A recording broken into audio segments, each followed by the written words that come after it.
Bueno, buenas tardes a todos y a todas. Les damos la bienvenida a esta charla de comunicación política y redes sociales.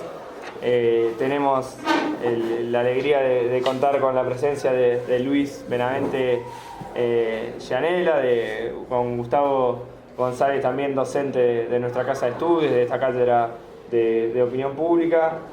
También está Seba con nosotros, Seba Novominsky, director del profesorado de nuestra facultad, de profesorado en comunicación social. Bueno, creemos importante tener esta instancia, este espacio de formación en nuestras aulas, en estos tiempos también donde la comunicación política está en auge, sobre todo justamente con las redes sociales. Ya lo están viendo en varias de las materias de esta facultad. Esa facultad entiende este tiempo histórico también y el rol que debe cumplir un comunicador y por qué no formarse también en esta comunicación política, en nuestro desarrollo profesional para el día de mañana. Esta facultad que cuenta con la Tecnicatura en Comunicación Pública y Política hace muy poquito tiempo. Seguramente haya algún compañero o compañera acá que esté estudiándola, y creemos necesario en nuestra formación poder apropiarnos de estos espacios, poder apropiarnos también de estas herramientas para el día de mañana. Cada uno en su recorrido lo pueda aplicar en su labor profesional en lo que haga. Decía que estábamos con la presencia de Luis Benavente Gianella. Él es licenciado en Ciencias de la Comunicación y magíster en Administración, graduado de la Universidad de Lima. Me permito leer porque tiene un currículum muy extenso. Es doctor honoris causa por la Universidad Nacional de Hermilio Valdizán de Huánuco, también de Perú. Actualmente se desempeña como director ejecutivo de Vox Populi Consultoría y es analista político en medios de comunicación nacionales e internacionales. En la Universidad de Lima ha sido director del Grupo de Opinión Pública desde el 1997 hasta el 2010 y director de Imagen Institucional del 1994 hasta el año 2002. Ha sido docente del Máster en Gobernabilidad y Procesos Electorales de la Escuela Electoral del Jurado Nacional de Elecciones desde el año 2009 a 2018, del Máster en Comunicación Política e Institucional del Instituto Universitario Ortega y Gasset de Madrid desde el 2007 hasta el 2014, de la Facultad de Comunicación de la Pontífice Universidad Católica del Perú desde el año 2014 hasta el 2015 y de la Facultad de Comunicación de la Universidad de Lima desde el 1980 hasta el 2012. También ha sido presidente de la Asociación Peruana de Facultades de Comunicación Social y miembro del Comité Ejecutivo de la Asociación Latinoamericana de Ciencia Política. Un currículum más que extenso que viene Luis a traernos su experiencia y a comentarnos también en este debate de comunicación política y redes sociales, para brindarnos esa riqueza, digamos, que ha tenido su recorrido a todos y todas nosotras. Un fuerte aplauso, obviamente, y gracias por haber venido.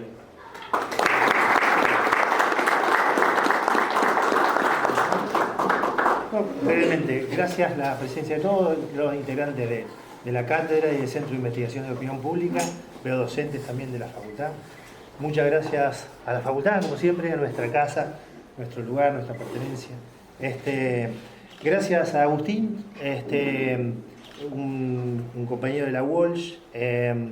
Yo lo que quiero destacar es el compromiso de la agrupación en la militancia, en el trabajo dentro del aula y en el trabajo extraterritorial. Esta idea de pensar a la universidad en el nexo con el pueblo, con la ciudadanía, con la gente, en el trabajo, en el compromiso y en la lucha por los ideales y por buscar un futuro mejor y un país mejor, en este momento una ciudad mejor. ¿Está bien? Luis, un amigo, así que lo escuchamos. Gracias, Gustavo. Bueno, buenas tardes. Primero quiero saludarlos muy afectuosamente y agradecerle a la Universidad Nacional de La Plata, a la Facultad de Periodismo y Comunicación Social, al Centro de Investigaciones de Opinión Pública, por esta cordial invitación que me permite ahora estar aquí en La Plata, en la Universidad Nacional de La Plata, por tercera vez. y ver nuevamente, entre otras características de la universidad, de la gente con quien estoy conversando, ese compromiso tan fuerte que tienen del trabajo de comunicación con el país, con la sociedad. Creo que es muy importante porque el mundo en general se está frivolizando demasiado, se está banalizando demasiado, y comunicaciones puede ser una gran arma muy importante para el cambio, pero también puede ser el espacio más atractivo para la frivolidad, la banalidad y la distorsión de un campo profesional, que claro, tiene aspectos a veces más externos que pueden ser atractivos para la gente más joven, ¿no? Pero sí que es muy importante reafirmar permanentemente el compromiso de los que nos preparamos para ser comunicadores, de los comunicadores, de los docentes en comunicaciones, con las necesidades de cambio y mejora de nuestras sociedades. Y eso lo he encontrado todas las veces en la Universidad de La Plata y en los proyectos, en la información que tengo de ustedes. Bueno, el tema es comunicación política y redes sociales. Entre otras características en el mundo contemporáneo, hay muchas características. El mundo está muy convulsionado, con mucho cambio en muchos aspectos políticos, sociales, económicos, tecnológicos. ¿De acuerdo? Somos muy conscientes de eso, vivimos eso de manera muy permanente. Una de esas características, no me voy a extender en todo porque entonces el tiempo quedaría demasiado corto. Una de esas características creo que es, y está pasando en todo el mundo, el agotamiento de los medios de comunicación, el desprestigio de los medios de comunicación.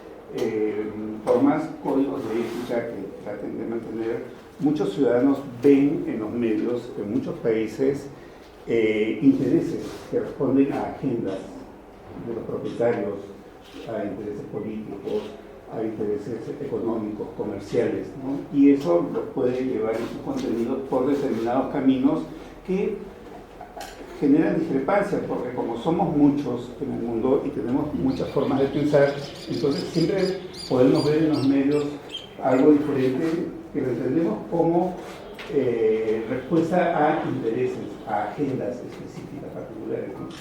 Ahora, creo que esa crítica se está haciendo muy fuerte en el mundo, no sé cómo será de manera muy específica en el caso argentino, ¿no? Porque estoy hablando de manera muy genérica de todo el mundo. Pero creo que esa crítica se hace más visible o esa realidad se hace más visible cuando comienzan a tomar fuerza los medios digitales. Entonces, en resumen, hay muchos que ven en los medios digitales una alternativa a los medios tradicionales, a los medios masivos tradicionales. Bien, hicimos un estudio que quiero presentarles ahora sobre medios digitales en el Perú. El primer estudio, una primera base, no se había hecho ningún estudio hasta ese momento. Y es un estudio más o menos reciente, se hizo del campo por noviembre, diciembre del año pasado y se publicó en enero de este año. Lo que hicimos fue dividir a los medios digitales en dos grandes campos. Los medios vinculados a los digitales, vinculados a los medios masivos de comunicación, y los medios digitales no vinculados a los medios masivos de comunicación. Ese era el punto de división, ¿no? ¿Por qué? Porque los primeros van a ser una extensión de los medios que ya conocemos, de los periódicos, de las radioemisoras, de las televisoras, de todos aquellos medios que tienen, digamos, una función de contenidos políticos. Porque claro, hay medios digitales sobre moda, especializados en deporte, en todo, ¿no? En crianza de niños, en todos los temas habidos y por haber. Entonces, acá hablamos de temas vinculados a políticos, de medios digitales vinculados a políticos. Entonces, hicimos el estudio. Y esos medios han ido tomando fuerza en el mundo, como nosotros, los que están dedicados a otros temas, han ido tomando fuerza en el mundo. Estamos, creo yo, todavía en una etapa inicial, pero de pronto es un youtuber que nadie lo conocía y un año tiene 100.000 seguidores. Eso puede pasar, ¿no? El acceso a los medios con los medios digitales es muy fácil, al punto que todos tenemos medios de comunicación. ¿Quién acá no tiene un Facebook? ¿Alguien no tiene Facebook? Todos tenemos un medio de comunicación. Quien tiene un Facebook, por lo menos, tiene un pequeño periódico donde uno es editor, donde uno pone contenidos, donde uno controla la audiencia, donde puedes tener 100 o 200 seguidores, pero igual puedes tener 3.000, 4.000, y de pronto puedes dar un salto y tener más que eso. Y no estamos hablando acá de Instagram o de Twitter. Me quedo por ahora en este ejemplo, en este caso, solo con Facebook. Pero entonces tenemos medios. ¿Y para qué lo usamos? Lo usamos para todo. Para entretenernos, para hacer negocios, para opinar sobre política. Es un magazine, tiene todos los contenidos que nosotros queremos darle como editores. Entonces no estamos siguiendo los contenidos que nos puso un editor periodístico o una empresa editora periodística. Estamos haciendo los contenidos con un criterio personalizado a nuestras necesidades de comunicar, de informar, de estar integrados al mundo. Y conforme pasa el tiempo vamos teniendo más contactos, más amigos, más seguidores, más redes sociales. Ahora, mucha gente joven mantiene su Facebook, pero le está dando más atención a Instagram, ¿no? Entonces, eso está haciendo crecer bastante Instagram, sobre todo en el segmento más joven. Y tiene sus particularidades. Por ejemplo, y ya que estamos en el tema de política, que es el tema que nos interesa, de la comunicación política, Twitter es más para la política, más que política. La política es más tuitera.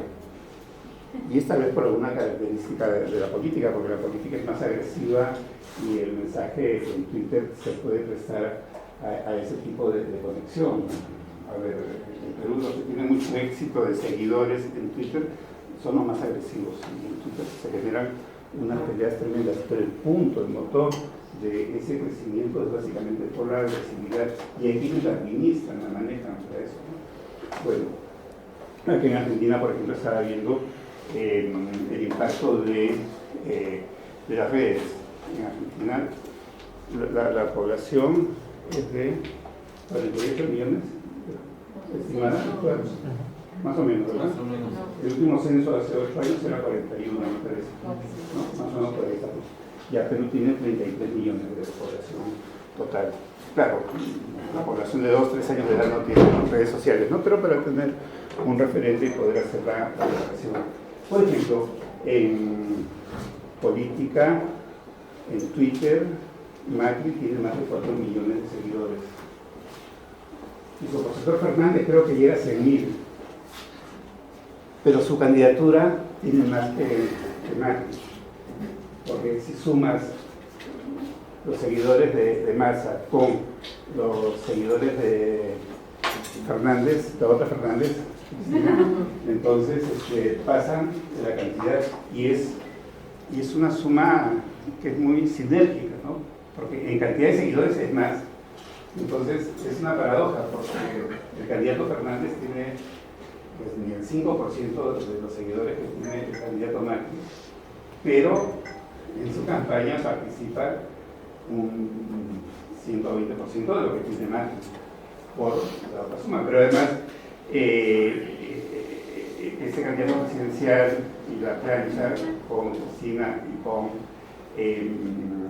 Massa son gente que estaba enfrentada y por lo tanto son seguidores que pueden representar distintas tendencias dentro del socialismo.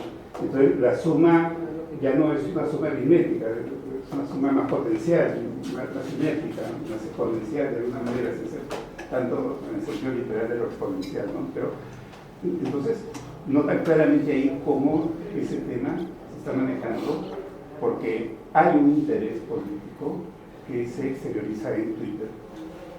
Claro, el candidato Fernández tal vez él mismo no se esperaba que iba a ser candidato, no ha tenido la historia suficiente, ni la experiencia de la candidatura suficiente, ni los cargos públicos suficientes como para tener una gran legión de seguidores. Tal vez en esos meses va a tener bastantes seguidores, ¿no? Va a subir porque la campaña realmente está comenzando ahora, ¿no?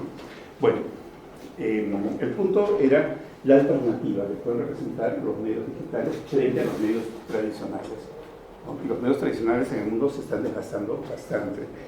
Hace unos 10 años, cuando se vendió el Washington Post, el precio era $300 millones. Creo que era un precio demasiado bajo para un periódico tan emblemático, el más emblemático del mundo, junto con el New York Times. que es el referente del periodismo mundial, que es la gran escuela mundial de periodismo. 300 millones de dólares para la dimensión de la economía americana es casi un regalo. No sé cuánto tenían en deuda, ¿no? Pero yo creo que eso, si lo comparan con el valor de Facebook, ¿cuánto vale Facebook? 20 mil millones de dólares. Se compró WhatsApp. Entonces, Facebook con 300 millones de dólares tal vez llegues, no sé si a un 1 o 2% del valor de las acciones. Entonces, vean la valoración monetaria, en este caso, de los medios digitales y la valoración monetaria de los medios tradicionales. Bueno, eso es un camino que el mundo va a seguir y no sabemos exactamente por dónde va. Me refiero al de los medios tradicionales. Pero que tiene que haber una reconversión y que los medios digitales van a tener un peso cada vez mayor, eso es evidente. En Perú, por ejemplo, tenemos más o menos 21 millones de seguidores en Facebook. En Argentina hay 31 millones de seguidores en Facebook. ¿No? Es un porcentaje bastante alto. Más o menos, es la regla de 3, pero estamos hablando de un 70% de la población. Claro, no es tan exacto, ¿no? Porque hay cuentas en desuso, hay gente que tiene más de una cuenta, entonces, si hacemos la correlación del número de cuentas respecto a población, es un 70%, pero si hacemos la correlación de personas, no se podría saber. Pero igual, es un porcentaje bastante alto. Y además, lo que hay que ver es el futuro, la tendencia, ¿no? Todo esto en nuestros países va con tendencia, y en el mundo va con tendencia para arriba. En Perú hoy tenemos 57% de población con acceso a Internet.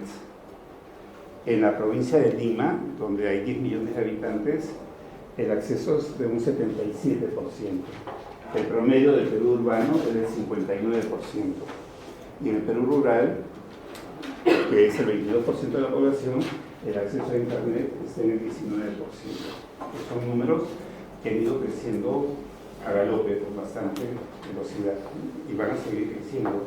En Argentina, tengo ahí también los números, son bastante altos, ¿no? Y las redes, los medios están jugando un papel muy importante en la política.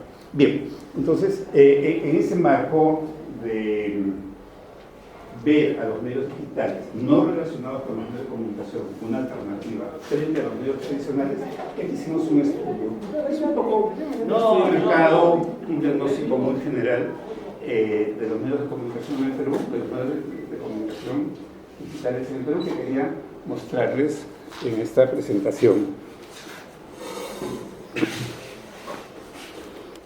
Ahí están los números de Perú.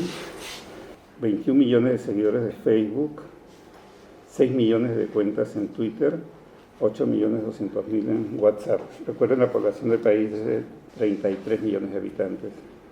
En Argentina tenemos la información que disponemos de 32 millones de seguidores en Facebook y 7.200.000 en Twitter. Vean cómo Macri tiene 4.483.000 en Facebook.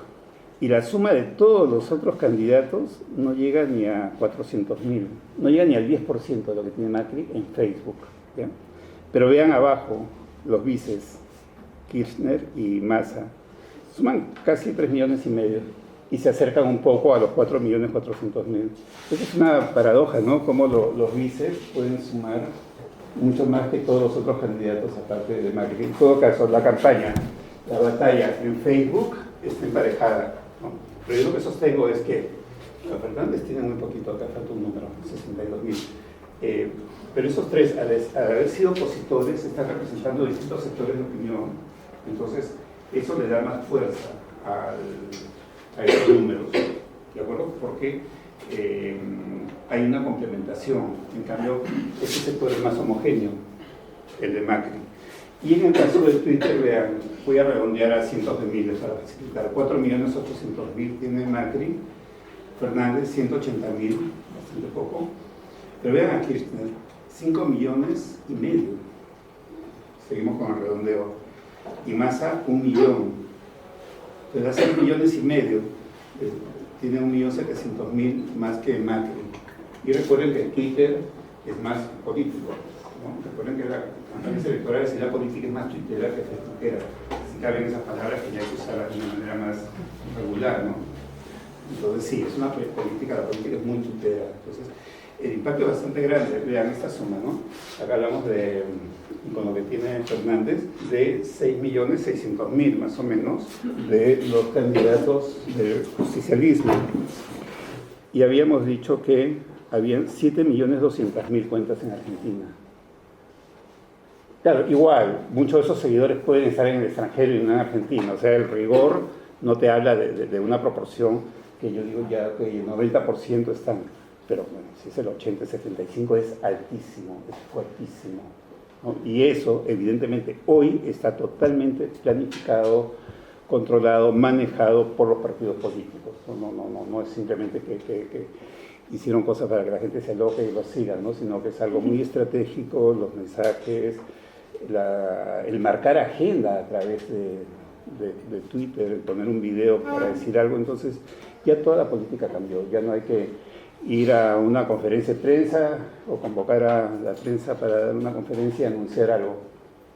Te corres el riesgo que no vayan de pronto porque no hay tantos periodistas en la prensa como para atender tanta demanda de quienes convocan a conferencias de prensa. Simplemente la política está cambiando, ¿no? Entonces lo pones en Twitter, ¿no? Es el medio, no es el fin tampoco, ¿no? Pero creo que eso es importante. Bien.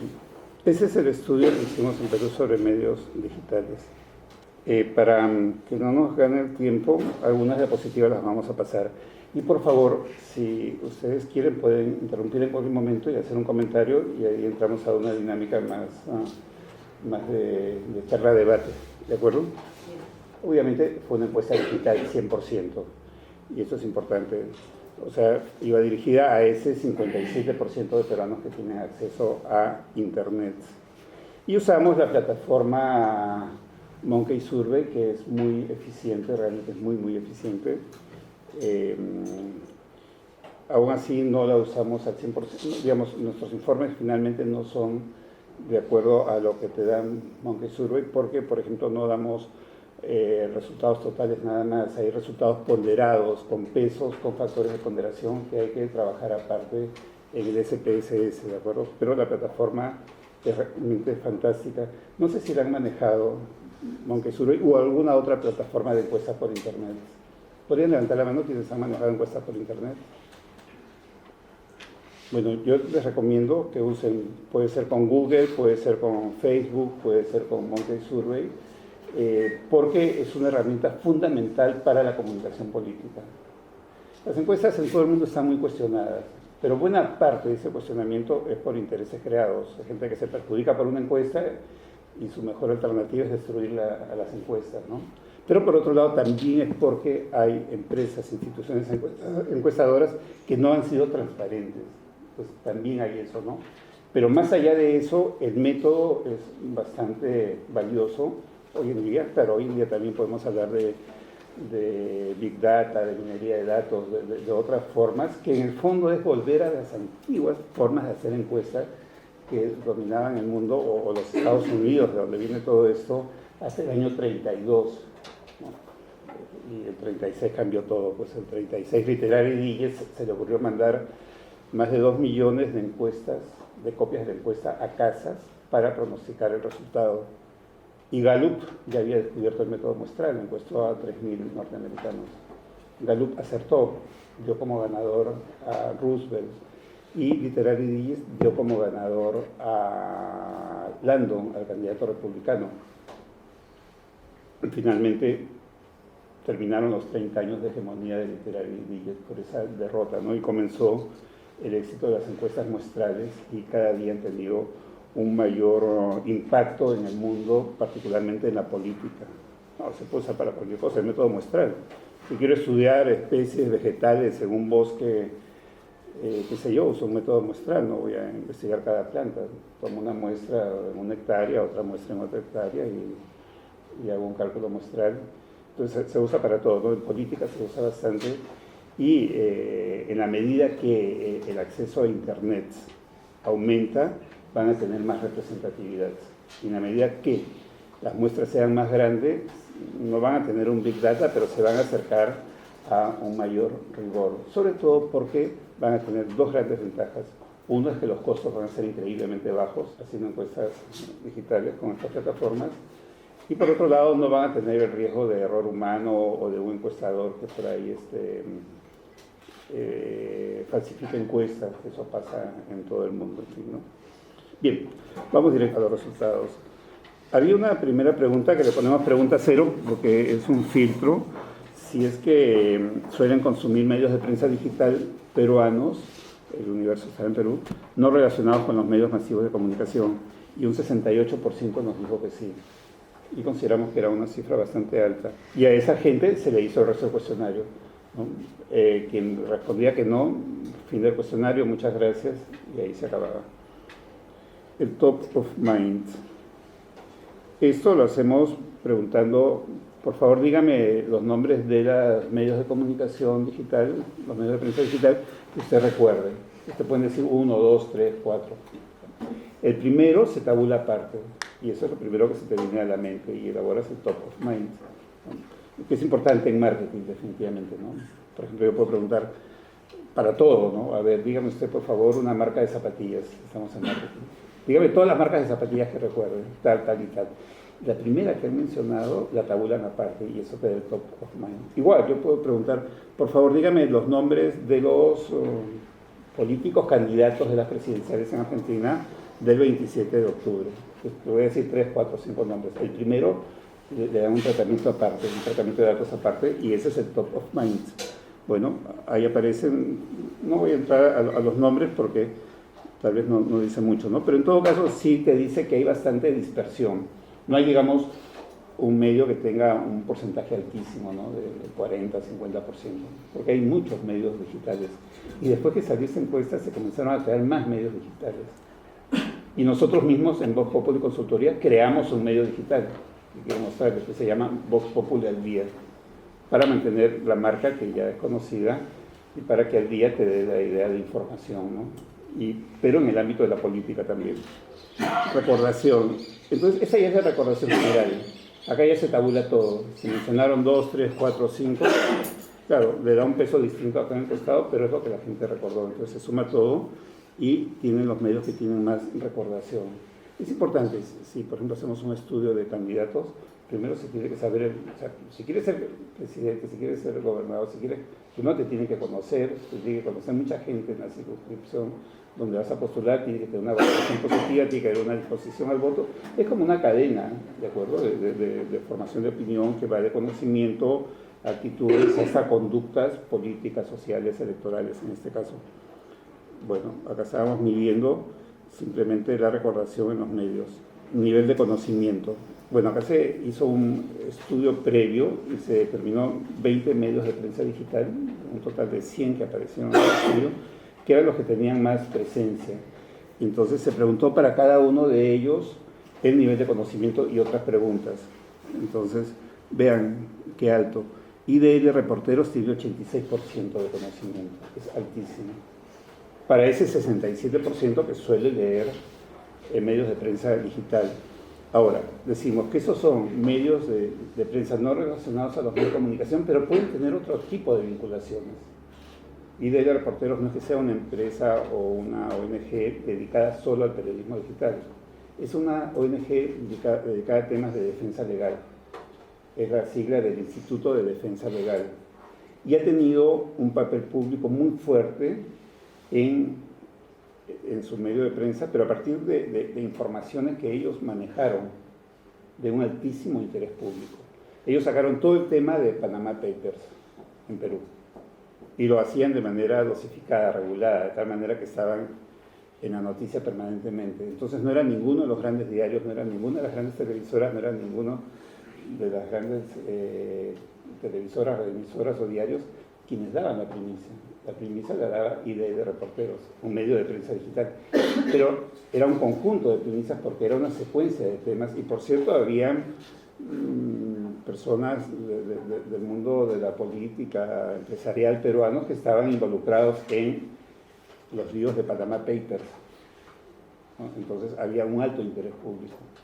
Eso fue Panama Papers hace unos 3 años, tal vez, ¿no? Más o menos, ¿no? Luego, el año pasado, hace un año más o menos, unos 7, 8 meses antes de ese estudio, de este campo, y de Reporteros había sacado audios, una serie de muchos audios, de vocales supremos, especialmente uno de ellos, con temas de corrupción muy fuertes. En escuchas donde estos vocales hablaban entre ellos, hablaban con políticos, hablaban con colegas para arreglarle la sentencia, ¿no? En un audio que era escalofriante, llegaban a decir, bueno, ¿y a este violador qué quieres? Si quieres le doy ya absolución, cosas así, ¿no? que generó un repudio increíble y una crisis política en el país increíble, muy fuerte, ¿no?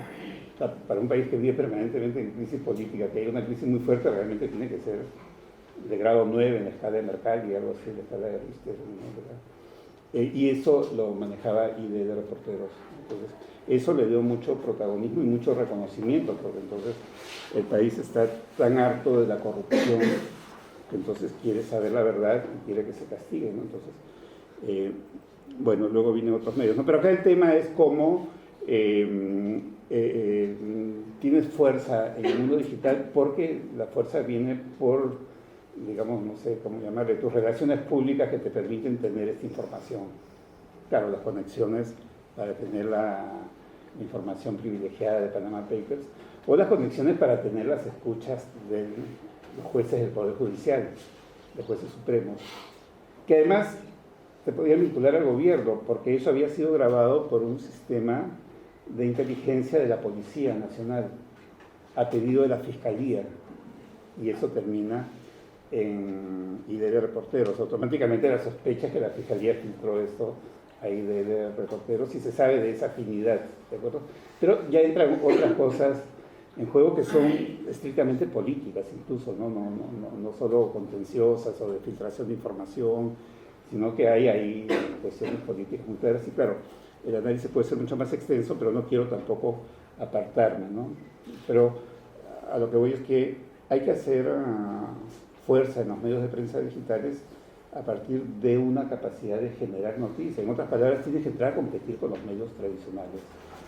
Y el periodismo, sea digital o tradicional, tiene reglas de juego comunes también. Hay diferencias, ¿no? Por ejemplo, la instantaneidad en los medios digitales es mucho mayor que en los medios tradicionales, incluida la radio, que puede ser más instantánea, ¿no? Menos la televisión, porque el sistema de producción de televisión es un poquito más complejo que el de la radio, que con un celular yo puedo estar transmitiendo radio en vivo. Bueno, hoy día televisión también, pensándolo bien. Ya, entonces a los que conocían un medio le preguntábamos, ¿y cómo lo valoran? ¿De manera positiva, negativa o neutra?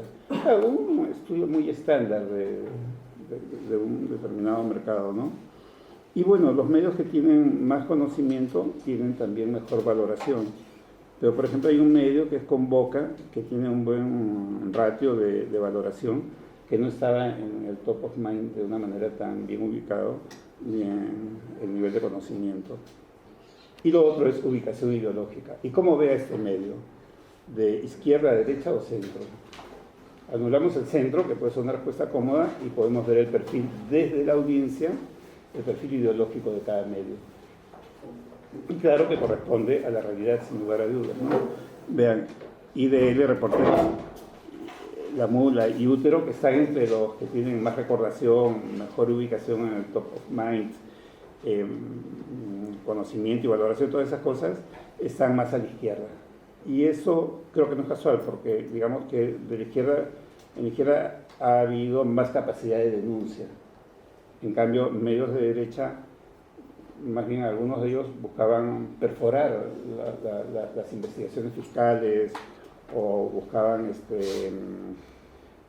cuando la Fiscalía buscaba hacer un acuerdo con Odebrecht, buscaban igual perforar estos acuerdos con argumentos que en el fondo lo que querían era que no se sepa la verdad, ¿no?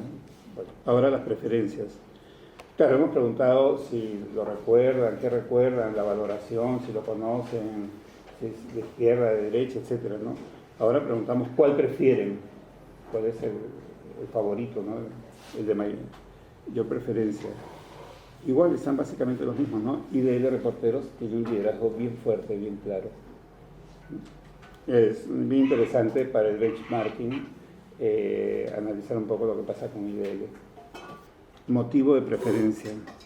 Hay una pregunta que es motivo de preferencia. ¿Y por qué prefiere tal medio, no?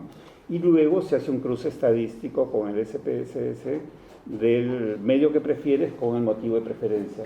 Entonces te va a salir el motivo de preferencia para cada medio, ¿de acuerdo? Entonces, en IDL Reporteros reconocen que investiga, es transparente, es objetivo. En Útero tiene buenos contenidos, es irónico, es plural. Hay un elemento diferenciado que es la ironía.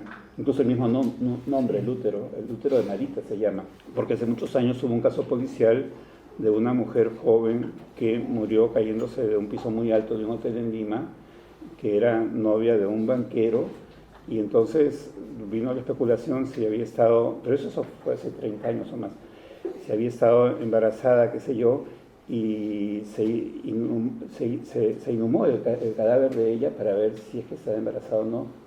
¿No? Y a raíz de eso, esta gente, más que irónicamente, o no sé qué palabra usar, le llama a su medio de comunicación el útero de Marita. Bueno, muy provocador, por decirlo de alguna manera. En fin, no sé qué dirá la familia de Marita, pero es el nombre que le han puesto. Y hay mucho de ganas de provocar, ser irreverentes para ganar audiencias, para ganar esa imagen de irreverencia, de contestatario, de denuncia, en fin. Esa es una marca muy fuerte, contemporánea en muchos países, ¿no? Y el tercero es Ojo Público, que hace mucho periodismo de investigación. Investiga, es objetivo, es transparente.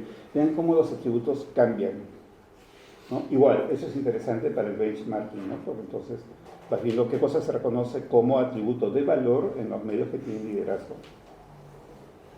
Puede ser interesante. Claro, lo digo así en términos que esto pueda, digamos, motivar, inspirar o generar algún interés en ustedes por desarrollar en el futuro medios de prensa digital o por impulsar los medios que ya tengan, ¿no? Digamos, una experiencia puede ser interesante, útil. Atributos de valor del medio de prensa ideal. Vean, objetividad, independencia, veracidad. Atributos de valor del medio de prensa digital ideal. Si hiciéramos una pregunta sobre medios tradicionales, nos saldría lo mismo, no habría gran diferencia. A eso me refería cuando decía que la prensa, sea tradicional o digital, tiene aspectos constantes, que no cambian, ¿no? Objetividad, independencia, veracidad. Bueno, así lo están viendo los encuestados, ¿no? No digo ni que esté bien, ni que esté mal, ni que estoy de acuerdo, ni desacuerdo. E investigación, ¿no? Vean por el volumen de las barras, son los 4 atributos a los cuales se asigna más valor. Tema que debería ser priorizado por los medios de prensa digital, además de la política. Claro, porque tú dices, en un momento dado te agotas, ¿no? Pero si quieres un medio con todo tipo de contenidos, entonces te quieres espectáculo, deporte, un montón de tecnología cultural, internacional, etcétera, ¿no? Entonces, puede ser muy complicado, ¿no? Siempre hay una constante en el marketing en general que es a la segmentación, ¿no? Entonces queríamos ver la gente que le interesa la política, porque esos medios digitales están asociados a política, qué otro contenido entre estos contenidos podría interesarle. Y ahí sale economía y negocios, más que internacional. Bueno, en realidad el tema internacional puede tener contenidos de cultura como de economía y negocios. Cultura también sale, perdón, además de política. Y con menor peso, deportes, entretenimiento, en fin. Y eso nos llevó a que cuando más adelante, y a raíz de ese estudio, hicimos nuestro medio de prensa digital, que está en una fase inicial, tendrá unos 2 meses recién, o 3 meses, 2 tal vez poco tiempo, le dimos contenidos de política y empresa. Entonces, Voz Populi al día se dedica solo a política y empresa, nada más, por la necesidad de segmentar. En algún momento consideramos que había que poner otras cosas y la gente joven del equipo se entusiasmaba, alguien hizo las gestiones para que nos den credenciales para cubrir periodísticamente los Juegos Panamericanos que se realizan el próximo mes en Lima, etcétera, ¿no? Pero después definimos y dijimos no. Si un actor peruano se gana el Oscar, el mejor actor, no lo ponemos, queremos segmentarnos, ¿no? Pero, en fin, es una opción, ¿no? Y por cierto, poner informaciones de todo tipo también es una opción, simplemente es tu segmentación. Ya. Eso es bien interesante, el test proyectivo, lo usamos mucho en estudios. hay varias formas de hacer test proyectivo. Las preguntas se pueden enfocar de distinta manera. En este caso lo hacemos con animales. Por ejemplo, cuando hay elecciones, los principales candidatos decimos, bueno, imagínense que por un momento los candidatos a la presidencia del Perú o a la alcaldía de Lima fueran un animal de la naturaleza. Claro, porque podría ser un animal del zoológico también, ¿no? ¿Qué animal sería? Entonces te dicen nombres. Y el nombre de un animal, el animal tiene un contenido cultural que nosotros asignamos. Una cosa es decir que ese candidato es un tigre y otra cosa es decir que ese candidato es una rata. Obvio, o sea, tiene un significado. ¿Qué culpa tiene la rata y el tigre? O la rata, ¿qué culpa tiene que ser tan desprestigiada? Pero, no, la rata es una rata que está en el mundo de las ratas, sí, realmente. Pero hay animales que tienen una valoración negativa. Este es un puerco. El perro, que es un buen animal, el mejor amigo del hombre, muchas veces se usa la palabra perro en un sentido despectivo. Este es un perro, esta es una perra. Suena feo, suena fuerte, ¿no? Este es un cerdo. Al cerdo se le asocia como cochino, ¿no? Esta es una rata, esta es una cucaracha, ¿no? Entonces hay animales, pero también hay otros pues, que son fuertes, tienen valor, etcétera, ¿no? Entonces, de acuerdo a la asociación, tú puedes ver los contenidos, es una forma de investigar, ¿de acuerdo? Igual, acá está el cuadro general: león, tigre, águila, caballo, son los que más fuerza tienen. Claro, porque si los valoran, no los van a valorar, no te van a decir que son una rata, que son una cucaracha, ¿no? Y ahora veamos por medio, los tres medios que tienen más preferencia, cómo los ven. Vean, vamos a quedarnos para el análisis, es bueno no ver todo, sino ver lo que tiene más concentración. A ver, IDL Reporteros, es un león, tigre, águila y búho. León y tigre tienen fuerza, ¿de acuerdo? Águila y búho. El águila tiene una gran visión y el búho tiene el símbolo de la inteligencia. Entonces están viendo así. Útero de Marita, útero, pero le llaman útero nada más, ¿no? Inicialmente se llamó útero de Marita. León, hiena y tigre. Bueno, igual, león y tigre es igual que ir de reporteros, es que tengan fuerza. Fuerza en hacer denuncias fuertes, eso es lo que quiere la gente, ¿no? ¿Y por qué hiena? ¿Qué significaría hiena? La ironía. Ironía, ¿no? Una sonrisa irónica, claro, esa sonrisa es de ironía. Porque la ironía es una forma de decir las cosas también. Claro, ahí estaría. Y está claro, ¿no? Está muy, muy claro. Ojo público.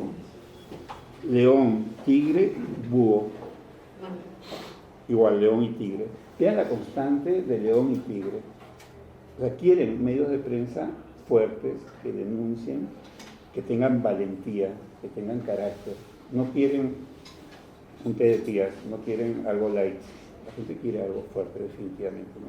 Claro, habría que combinar eso con la ética, por cierto, ¿no? Yo no creo que la fuerza necesariamente se tenga que oponer a la ética, ¿no? Pero, vean, aparece por ahí la hiena, el águila, el tigre, el búho. Perdón, el tigre no. Hiena, águila, búho. Que tiene otro contenido, el búho es inteligencia. Entonces, no solamente hace falta fuerza, sino hace falta inteligencia, visión, humor, ironía, etc., ¿no? Sale un perfil con el método del test proyectivo de una manera muy, muy clara. Con los candidatos era espectacular los resultados que salían. A Alan García le salían animales un poquito desagradables. No, ya falleció, no voy a decir lo que sería, pero no era muy, muy favorable, no le salía tigre. ¿No? Medios de comunicación con el mejor. Ya, esa sección era para los medios de comunicación tradicionales, ver cuáles tenían el mejor sistema de comunicación digital en términos generales. Igual, con fines de benchmarking, ¿no? Porque entonces tú puedes analizar cómo ellos están haciendo sus comunicaciones digitales y tomarlos como referente. Entonces, si bien estos medios están fuera de nuestro universo, para el benchmarking puede ser interesante. Entonces, en medios impresos sale el Diario del Comercio, en radio sale RPP, los dos tienen un liderazgo bastante fuerte, y en televisión sale Canal N, que es un canal de cable con un alcance menor, y el canal que tiene el liderazgo, la televisora que tiene el liderazgo, América Televisión, sale en segundo lugar. Medio de comunicación más importante para estar bien informados sobre política en el Perú. Vean, eso es bien interesante. portales digitales, redes sociales, diarios, televisión, radio. Entre portales digitales y redes sociales tienen el 52%. Entonces, no es que los medios digitales sean el futuro, son el presente ya. Para estar bien informados, según esta muestra, los medios digitales, esto es sumar portales digitales más redes sociales, tienen 52%. Y si suman diarios, televisoras y radios y revistas, les da 17, 29, 39, 40, 42%. Los medios tradicionales le dan 42%. Para efectos de esta muestra, no de todo el Perú, porque no está cubriendo todo el Perú, está cubriendo solo ese universo del 57% que tienen acceso a Internet. Los medios digitales son más importantes para estar bien informados de política. Eso relaciónenlo con la actual campaña en Argentina y con la importancia de los medios digitales en esta campaña. O sea, ya no es que los medios digitales son el futuro, son el presente. Y son el presente con mucha fuerza. Además hay otra cosa. Lo que se genera en los medios digitales, claro, de manera recíproca, lo que se genera en los medios digitales tradicionales, ¿no? Pero digamos, lo que se genera en los medios digitales no es que quede en el espacio de los medios digitales, sale de los medios digitales. Una noticia se hace en medios digitales, al día siguiente o ese mismo día la rebotan los medios tradicionales, porque hoy en día los medios digitales están generando noticias, se están anticipando a los medios tradicionales. Entonces no solamente le están ganando en instantaneidad y en costo, porque el costo es más bajo, evidentemente, sino que le están ganando en una cosa básica del periodismo, que es crear noticias, generar noticias. Habría que ver también si la información que circula por las redes sociales es información de calidad.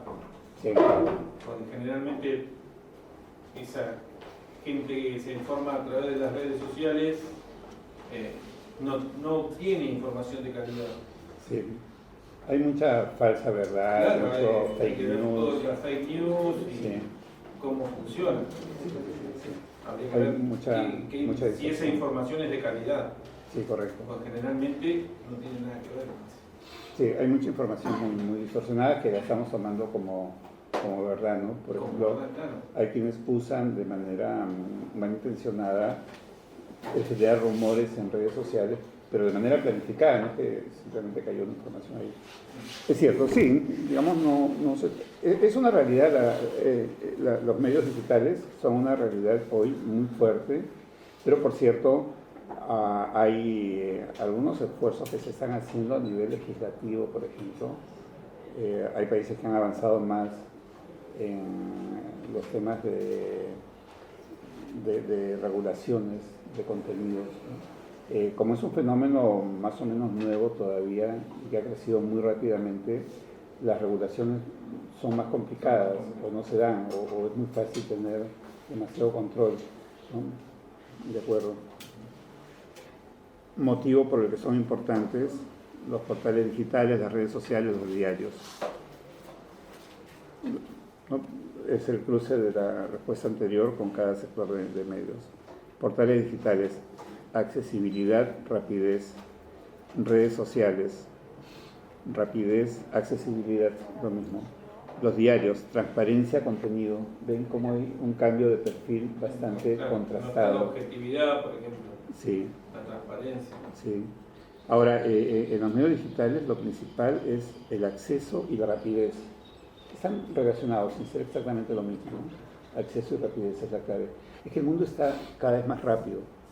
Yo digo a veces, cuando se cae un avión, antes que choque con el suelo, la noticia ya está en las redes. Es increíble. Las cosas pasan en las redes antes que en la realidad. Y acá entramos un poco a los influenciadores, periodistas con más poder e influencia en la prensa digital peruana. Sale esta señora Rosa María Palacios con mucha fuerza, en segundo lugar Gustavo Gorriti, los dos que tienen más fuerza. Rosa María Palacios conducía hasta hace unos 8 años tal vez un espacio en el mejor horario, era todos los días en la televisora de más público, América Televisión, a las 11 de la noche. Entonces era la reina de la noche, un espacio periodístico, en fin, ¿no? Eso le significaba tal vez 6 millones de espectadores al día.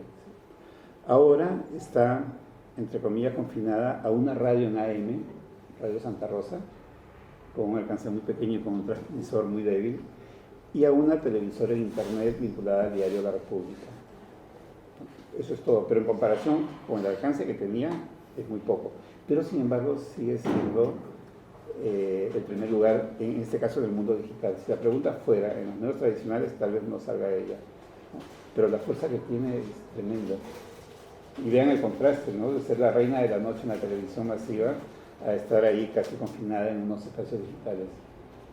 Pero eso también es para mostrar la fuerza que tienen los espacios digitales, los medios digitales, porque tiene muchos seguidores en Twitter, especialmente en Twitter.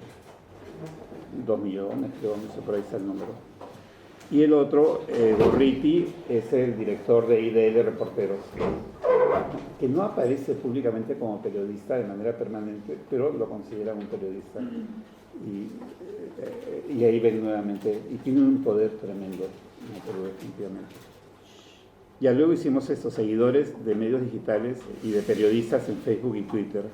Vean, en Facebook, Lampadia, que no figuraba en los nombres que les daba, tiene 633.000. Y Útero de Marita tiene 1.280.000. Bueno, que es un número más o menos considerable. Los diarios, El Comercio tiene 3.800.000 en Facebook y el diario La República está en primer lugar en Twitter con 1.900.000. Vean, un diario que es el primer diario en Twitter tiene 1.200.000 y un medio digital que es Útero tiene 1.300.000 en Twitter. No es una gran diferencia, para mostrar nuevamente la fuerza del medio digital. En radios, esta radio tiene 5.100.000 RPP en Facebook y en Twitter, Radio Capital tiene más de 2 millones. Las televisoras, en fin, vamos a pasar eso. Seguidores de periodistas. Hay un periodista en Facebook, tiene 784.000, Beto Ortiz. Pero Facebook no es un espacio de periodistas ni de políticos, preferentemente, ¿no? Vean en Twitter, Beto Ortiz tiene 3 millones. 3.600.000, es altísimo, compitiendo con los medios tradicionales. Rosa María Palacios tiene 2.850.000. Y Gorriti, que tenía tanto prestigio, no figura en este top 10 en Twitter, vean abajo. Y un dato importante en los 10 top abajo es que hay 8 mujeres. Bastante fuerza de las periodistas en los medios digitales y en general en los medios de comunicación. Hay 8 mujeres, un hombre y un homosexual. Son los 10 top de Twitter. Vean. Es bien fuerte la presencia de la mujer en la prensa. Y en la política ha crecido bastante. A propósito, me extrañaba, te decía ahora Gustavo, que entre los candidatos a la presidencia en Argentina no hay ni una mujer. Pero sabemos que Cristina está detrás. ¿Y es su pariente este Fernández o no? ¿Es pariente? No. No tiene nada que ver. Bueno, ese es el estudio que quería mostrarles. La importancia estaba en que son medios de prensa digital dedicados a la política. Y sabemos ya es un refrito decir la importancia de los medios de prensa digital en la política. Entonces, son ya no el futuro, son el presente, y entonces hay que dedicarnos un poquito a estudiar y profundizar un poco más en las posibilidades de los medios de prensa digital. A todo nivel de investigación, ¿no? Desde conocimiento, preferencias, hasta cosas más profundas y cuestiones cualitativas, donde podríamos profundizar un poco más. Con respecto a las redes sociales, podemos decir que innovación me sale la palabra, pero creo que no es la correcta, pero a nivel mundial fue con Obama en 2008, ¿no? Con la campaña en Twitter, que termina ganando justamente. Podemos decir que fue el primero en incursionarse en el mundo de redes sociales y que eso despertó lo que ya conocemos, digamos, que lo tenemos ahora de alcance de mano. Pero puede ser que... Sí, claro, sí. En general, en Estados Unidos se han puesto todas las marcas de la comunicación política, ¿no? Eso lo sabemos desde el año 52 con la campaña de Eisenhower. Entonces podríamos decir que hay la etapa que inaugura Eisenhower con la comunicación política moderna, donde se usan encuestas, televisión, jingles, una serie de innovaciones para el momento. Pero aparte, claro, es una marca, ¿no? Los que estudiamos comunicación política lo conocemos muy bien. Pero yo creo que Eisenhower también ganó porque los demócratas habían tenido 5 gobiernos, ¿no? Entonces, 5 periodos de gobierno es mucho. 4 había ganado Roosevelt, el último Truman, pero Truman había completado en realidad el 4º periodo de Roosevelt porque Roosevelt se murió a los 2 meses de reasumir el mando, ¿no? Pero después de 5 gobiernos y de una crisis muy fuerte en la segunda mitad de los 40 en Estados Unidos, tenía que darse la alternancia, ¿no? Porque siempre ha sido una cosa pendular, igual que en España, igual que en muchos países donde hay una cuestión fuerte bipartidista. Eso se está rompiendo en el mundo. España mismo ya cambió eso, ¿no? Pero estaban los socialistas, estaba la derecha del PP, ¿no? Igual en Francia, en Inglaterra, ¿no? Un tiempo los conservadores, otro tiempo los liberales, ¿no? Y un promedio de 2 periodos, pero acá habían estado 5 periodos, pero sí hubo un cambio. Ahora, de allí, creo que un cambio muy fuerte después del 52, comenzaría el año 96, en realidad, con la campaña de Carter, donde ya se usa Internet. Claro, sin un impacto tan alto como hoy, ¿no? Y de ahí pasamos al 2008 con la campaña de Obama. Pero siempre la marca de comunicación política que viene del mundo de la comunicación política electoral, principalmente, surge en Estados Unidos y allí se... Claro, no quiero hacer propaganda de los Estados Unidos, ¿no? Pero todo el mundo de las comunicaciones desde el siglo XIX son impulsadas por los Estados Unidos. A ver, el cine se inventa en Francia por los Lumière, pero la gran industria cinematográfica es en Estados Unidos. El teléfono es en Canadá, pero el gran negocio de telefonía es en Estados Unidos. La televisión se inventa electrónica, porque había una televisión mecánica en algún momento en Alemania, año 27 en Inglaterra, pero la gran televisión es en Estados Unidos. Es más, con la Segunda Guerra Mundial, Europa paraliza la producción televisiva, ¿no? Pero junto con eso, Estados Unidos en la primera mitad del siglo XX tiene un crecimiento industrial muy grande, destrona al imperio británico en la hegemonía mundial y con ese crecimiento económico tiene que hacer mucha publicidad para vender sus productos. Entonces se desarrolla la publicidad y el marketing. Entonces, si juntas gran desarrollo de la publicidad y el marketing y gran desarrollo de los medios de comunicación, eso es Estados Unidos. Y eso es absorbido inmediatamente por las campañas electorales de esos 2 grandes partidos que tienen mucho dinero para hacer campaña. E Internet también. Internet, claro. Claro, Internet también, exacto, ¿no? Pues todo lo que es medios digitales, marketing y publicidad, porque va el tema de los medios y los medios digitales con el tema de las comunicaciones. En todo eso Estados Unidos es pionero siempre. Y todo eso va al campo electoral inmediatamente, ¿no? Surge algo, a la siguiente elección ya está en las campañas electorales norteamericanas. Claro, y Obama de eso. Y Obama también usa con mucha fuerza la telefonía celular, ¿no? Con millones de mensajes que la gente sentía que el mismo candidato los enviaba, ¿no? Ahora la campaña está bien interesante también en Estados Unidos. Sí. Sí. Hay 10 precandidatos, está Sanders otra vez en los demócratas, y en los republicanos Bush, ¿qué ha hecho? Otra vez agarrar su sparring de los migrantes, golpearlos, amenazar con votar a varios millones de migrantes, pero a él no le importan los migrantes, lo único que le importa es que esa es la plataforma para ganar votos. Cuando él comenzó el 2000... ¿En qué año fue que ganó? 2016 ganó, ¿no? Claro, comenzó su campaña en 2015. En mayo tenía 4% de voto entre los precandidatos republicanos. En 2 meses, en julio, tenía 20% y había quitado el primer lugar al hermano de Bush, de Florida. Y todo eso fue simplemente con el muro con México. Entonces, claro, tú das un discurso de ese tipo, en este caso migrantes, y vas a despertar simpatías con los nativos, porque les estás demostrando que son unos enemigos y se lo están creyendo. Y Estados Unidos siempre ha tenido un enemigo externo para sus campañas electorales. Pero como ya no había guerra fría, ya no había tela para cortar, ya no había madera. Entonces, ¿de dónde sacaban enemigos? Pues los árabes, los mexicanos. Ellos necesitan enemigos para campañas electorales. Y todas sus campañas son basadas en dar seguridad ante enemigos externos. ¿Ah? Entonces, fabricó a los mexicanos. O sea, los mexicanos no eran el peligro que te puede dar un ratón, los convirtió en un tigre terrible, ¿no? Y se lo creyeron, entonces da seguridad. Por eso es que están creciendo tanto las derechas en el mundo, ¿no? Porque dan discursos que dan seguridad a los nativos, que son mayoría. Y más bien las izquierdas dan un discurso más de integración, más inclusivo, y entonces lo ven como un peligro porque en Europa dicen, no, están protegiendo al Estado Islámico. No es así, porque los criminales del Estado Islámico son unos cuantos, pero se vende eso, ¿no? Y ahora Trump está en esas. Pero bueno, todas las estrategias de comunicación digital son muy, muy fuertes en Estados Unidos. Desde el año 2008 a la fecha han avanzado increíblemente. Con respecto a las estrategias, en realidad mi pregunta va más enfocada a cuál es el rol de los medios tradicionales.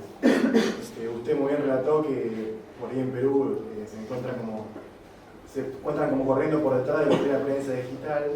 Entonces mi pregunta va enfocada a cómo cree que se están manejando los medios tradicionales, si se mantienen con preponderancia en las redes sociales o si corren con desventaja, porque por lo que nosotros vemos acá en Argentina es que los medios tradicionales se han adaptado mucho mejor en las redes sociales y por ahí han logrado obtener y expandir más su discurso en las redes sociales para llegar a más gente, ¿no? Entonces, nada, hacer una especie de comparación entre cómo está en Perú como en diferencia de lo que nosotros vemos acá en Argentina, ¿no? Y dime una cosa, en Argentina hay medios de prensa digital no vinculados a los medios tradicionales que tengan fuerza, que tengan poder. Sí, pero son menos. Yo que sí, Infobae, que es Infobae, claro. Es el preponderante que marca la tendencia. Y sale a todo el mundo.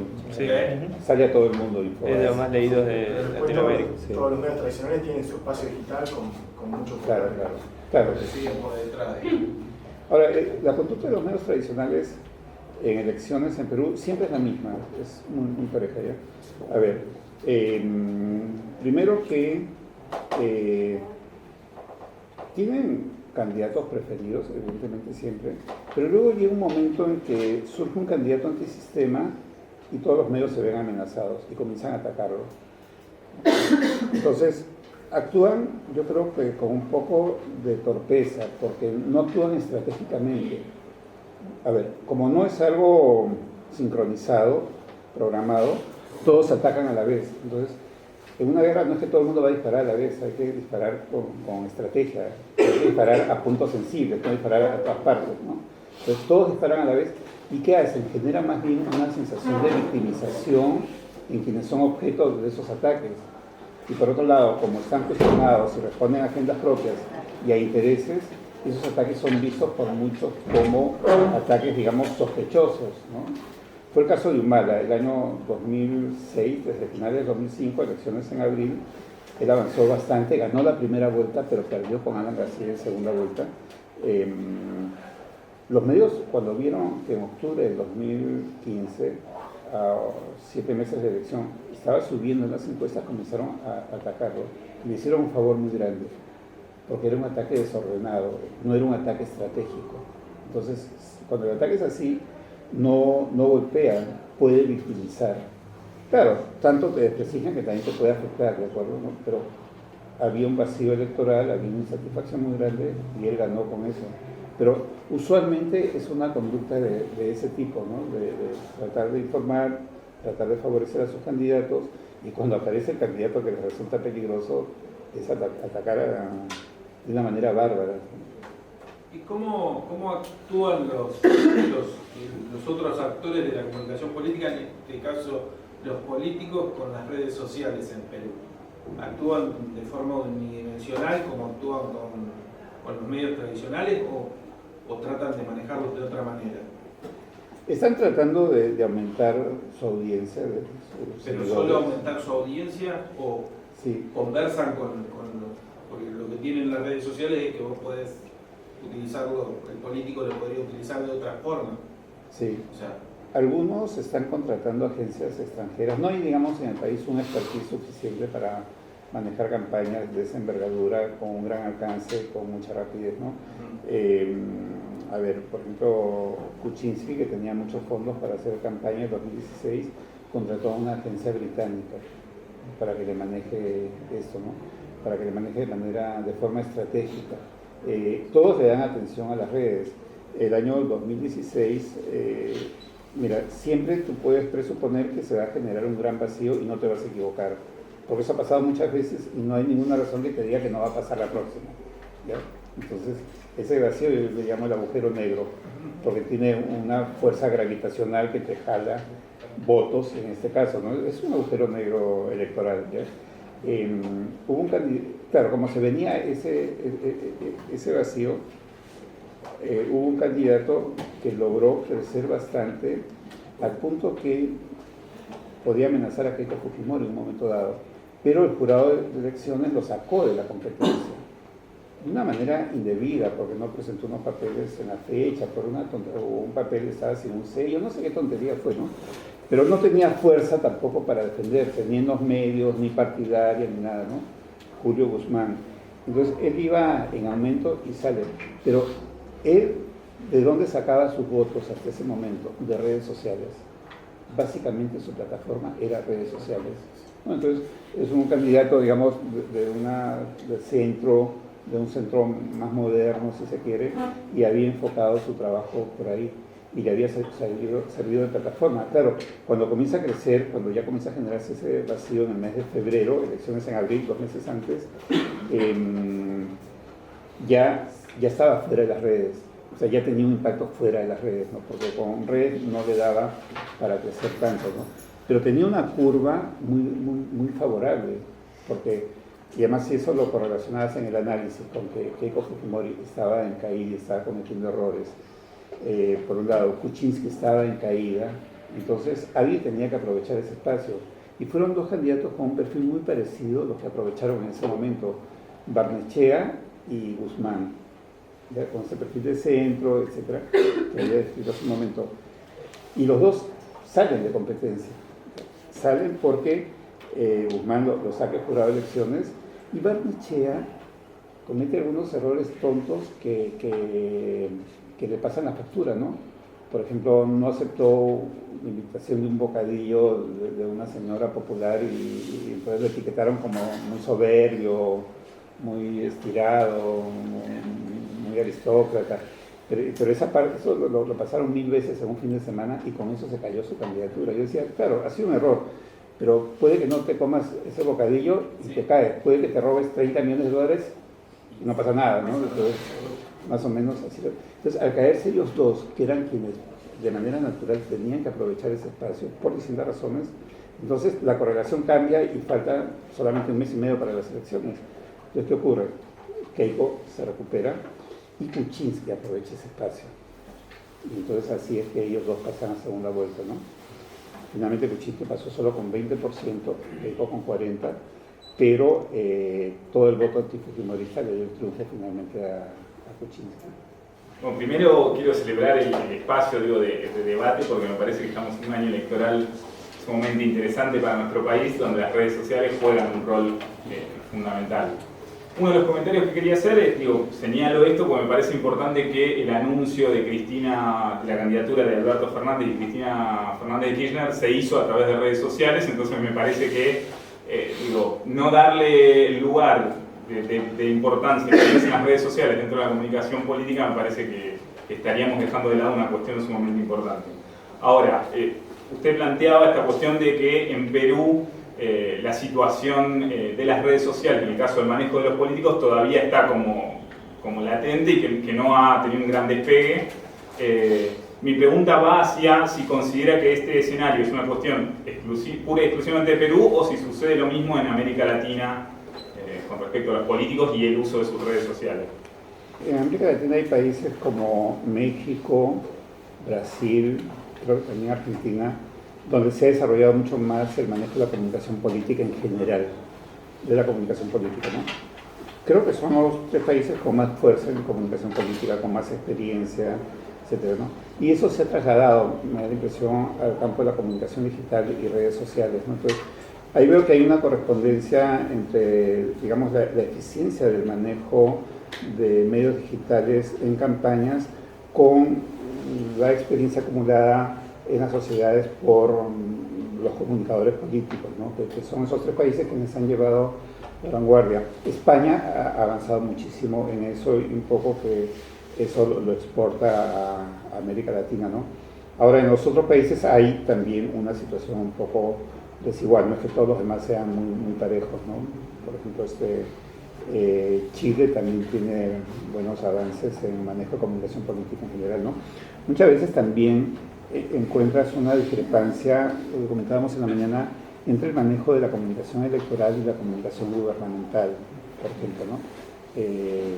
Gobiernos que puedan haber venido de campañas muy eficientes, pero que luego no saben manejar la comunicación, porque las circunstancias son diferentes, ¿no? La campaña y la cosa institucional del gobierno exigen distintas cosas. Hicimos un estudio para un gobernador en Perú, en Vox Populi, que había hecho una campaña electoral muy buena, pero su manejo de comunicaciones en el gobierno fue malísimo, ¿no? Y otro estudio muy parecido para un candidato que luego fue alcalde en una provincia muy importante, que había hecho una campaña muy bien estructurada, bien pensada, pero el manejo institucional de gobierno, de alcaldía provincial en este caso, fue muy deficiente. Y en ambos casos encontrábamos una constante, estaban siguiendo el mismo molde de campaña para el manejo institucional. En otras palabras, estaban manejando la comunicación institucional como quien hace campaña. Entonces, es diferente. Para comenzar, el enemigo cambia todo, ¿no? Pero eso creo que obedecía mucho a una falta de profesionalismo en el manejo de la comunicación, ¿no? Porque en el fondo los políticos en el Perú en general no son muy conscientes del tema de la comunicación política, ¿no? Saben que tienen que tener publicidad, saben que es importante, saben que deben persuadir, pero no entienden profesionalmente eso, ¿no? Claro, un político tiene que manejar muchas cosas, pero entre otras cosas tiene que saber entender a un comunicador profesional, a un comunicador político profesional. Bueno, en ese sentido, digo, quien plantea un escenario similar acá en la Argentina es Mario Guerrero, que dice que el actual gobierno, con esta idea en su momento, el primer año de gestión de Mauricio Macri a nivel nacional, fue un poco la idea de replicar todo lo que habían hecho en campaña, esta idea de salir a timbrear y escuchar al vecino.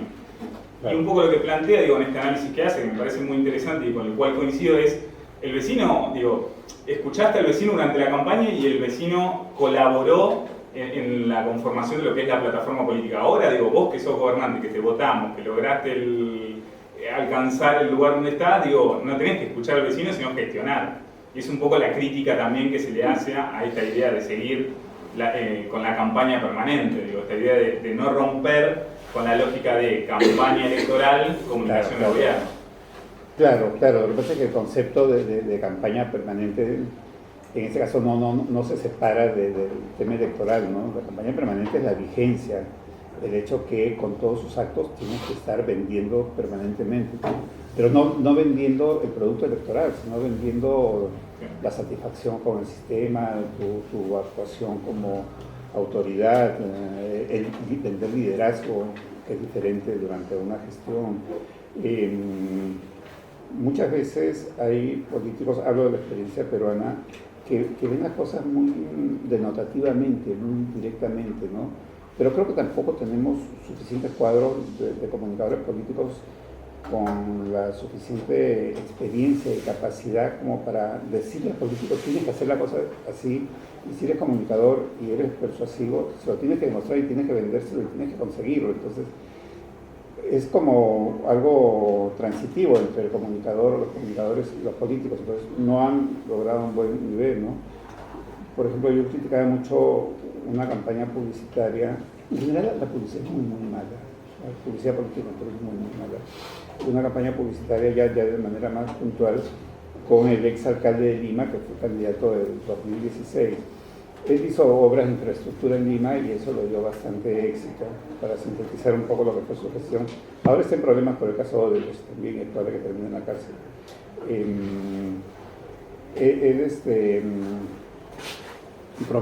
decía, tenía una frase: lo que hizo por Lima lo hará por el Perú. Pues ahí hay dos cosas. Uno, ni siquiera se ha enterado que la gente en el Perú no quiere ser como Lima. Si no sabes eso, no sabes nada, no sabes dónde estás parado, si hablamos un poquito más de claridad, ¿de acuerdo? Así es fácil, o sea, no tiene, no te digo ni siquiera investigación de mercado, no tiene cosas básicas que tendría que ver. Entonces, cuando yo he puesto eso fuera de Lima, en regiones, como un caso de análisis, les pregunto a las personas, y no, más bien hay un resentimiento con Lima, por centralista, porque vienen de Lima con promesas y luego no cumplen y se llevan el voto, etc. Entonces, hay un sentimiento encontrado, difícil. Entonces, si tú que estás resentido con Lima, de alguna manera, en lo más profundo de tus emociones, de tus sentimientos, te vienen con la historia de que van a hacer contigo lo que hicieron por Lima, entonces eso va a ser un rechazo, ¿no? Además, el provinciano va a Lima y encuentra una ciudad violenta, una ciudad que no es inclusiva, una ciudad que lo segrega, que lo discrimina, ¿no? También es una ciudad con oportunidades y que le da trabajo y cosas, ya, las dos cosas, ¿no? Pero hay una parte negativa de Lima, que es una ciudad muy fuerte, ¿no? Entonces, eso es un error. Y el otro error, que también es igual de grave, pero en otro orden de cosas, es que prometes infraestructura, y yo creo que la promesa debe ser simbólica, no debe ser material. Lo que tiene que despertar y generar es esperanza. Entonces, infraestructura, bueno, carreteras, puentes, hospitales, está bien, pero mejor promete que vas a conducir a tu país a la modernidad y hazlo soñar con la modernidad y que tengan esperanza en la modernidad. Y ese puente, sea hospital, esa infraestructura, será parte de esa modernidad. Y la modernidad puede ser más grande que la infraestructura. Y después poner una música muy sentimental y después en el mensaje conducir a un camino de esperanza. Y en todo el mundo necesitamos esperanza. Suiza es un país modelo. En la marca país está el número 1 en el mundo. Suiza es donde más consumo de drogas y suicidio juvenil hay.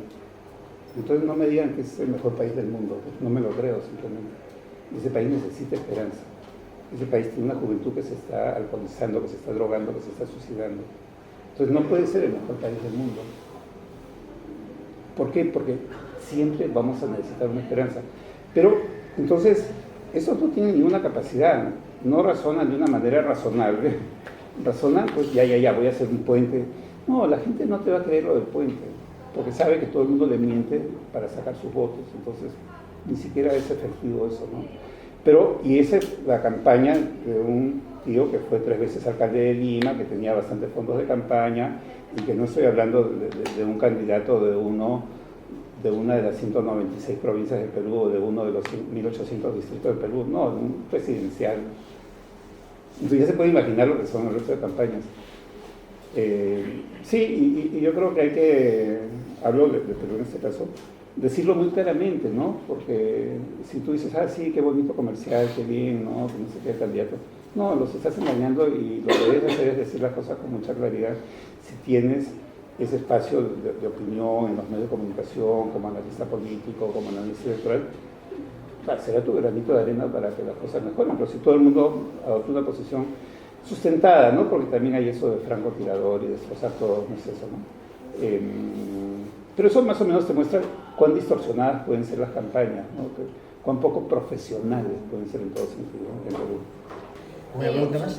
No, tengo una idea de pregunta en la cabeza en relación a lo que te comentaba Fernando también.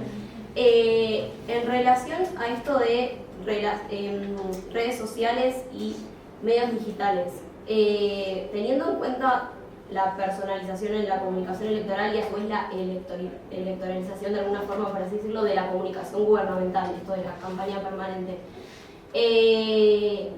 como ¿qué tanto les juegan en contra la utilización de la comunicación directa últimamente de los políticos, sobre todo de los gobernantes, a través de sus redes sociales? Por ejemplo, lo que se me vino a la cabeza primero que nada y que me parece que es bastante polémico ahora, no sé si lo siguen en Twitter o si lo han visto, el presidente electo de El Salvador, Nayib Bukele, que está tuiteando despidos de su gabinete a través, o sea, despide gente de su gabinete a través de Twitter, y también se hace llamar como el presidente más cool del mundo y todo esto, así como si fuese una figura honrosa. como que, ¿cuál es la opinión que tiene en base a esto de si muchas veces, siguiendo un poco lo que plantea Riorda también, comunicamos para gobernar o gobernamos para comunicar? Creo que la personalización de la política ha sido, es y será una característica muy fuerte de la política, ¿no?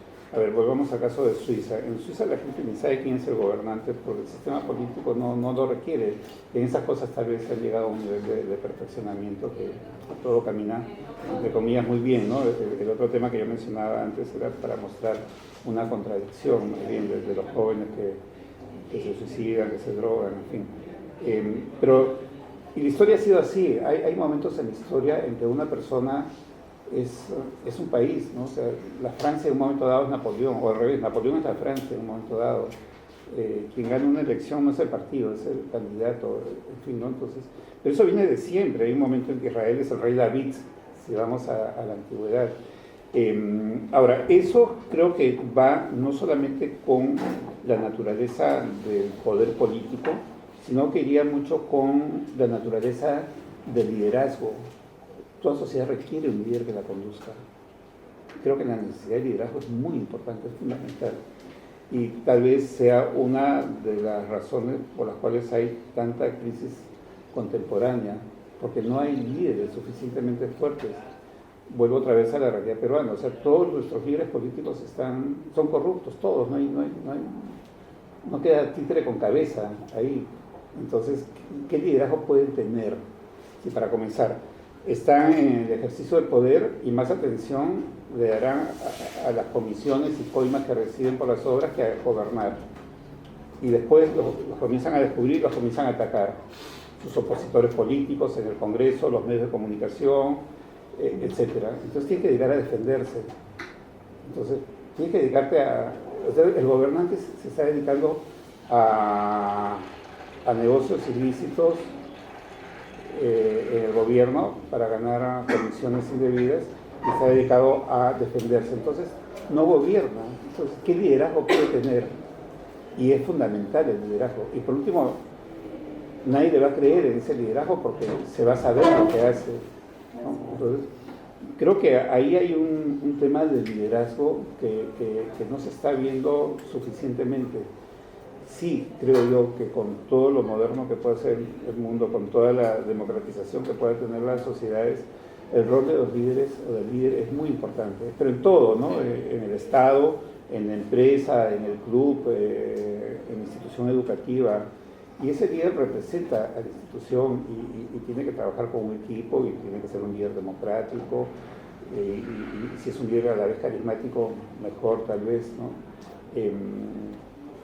Claro, bueno, pero mi pregunta por ahí va un poco más dirigida, ¿cómo vamos a hablar de buena comunicación gubernamental en redes sociales si recién ahora se está dando la institucionalización de la comunicación en los gobiernos? O sea, es como... Ahora, por otro lado, mencionas el caso del presidente de El claro, Salvador, o sea, ¿no? como ejemplo de... Pero él está confundiendo totalmente el liderazgo, está siendo muy efectista con esa forma de manejarse por Twitter, está buscando publicidad, está confundiendo su rol definitivamente. Ahora, esas cosas son efectistas, lamentablemente, ¿no? Y muchas veces el populismo te lleva por ese tipo de caminos. Pero yo creo que esa es la manera como no vas a lograr una maduración democrática, una maduración política, una sociedad. Se requiere, creo, nuevos sistemas de regulación, de control de los medios, de las redes sociales, del poder mismo, ¿no? Ahora América Latina va a vivir mucho encontronazos, mucho tiempo. América Central cambió bastante, porque hace 30 años no había nada de prácticas democráticas, había guerras civiles, había bastante complicación. Pero ahora, recuerda, ¿dónde fue que estuvo Funes de presidente, periodista? ¿Recuerdas? Fue en... no me acuerdo en qué país centroamericano. Un periodista un periodista norteamericano en una cadena de televisión, un periodista latino, luego fue elegido presidente, no recuerdo en qué país, pero terminó mal también, con procesos judiciales en la cárcel, etc. ¿no? Entonces, todos los que están surgiendo como una alternativa terminan mal. No hay ninguna capacidad de aprendizaje. ¿no? Además saben que van a terminar mal y siguen cometiendo los mismos errores, pateando la misma piedra.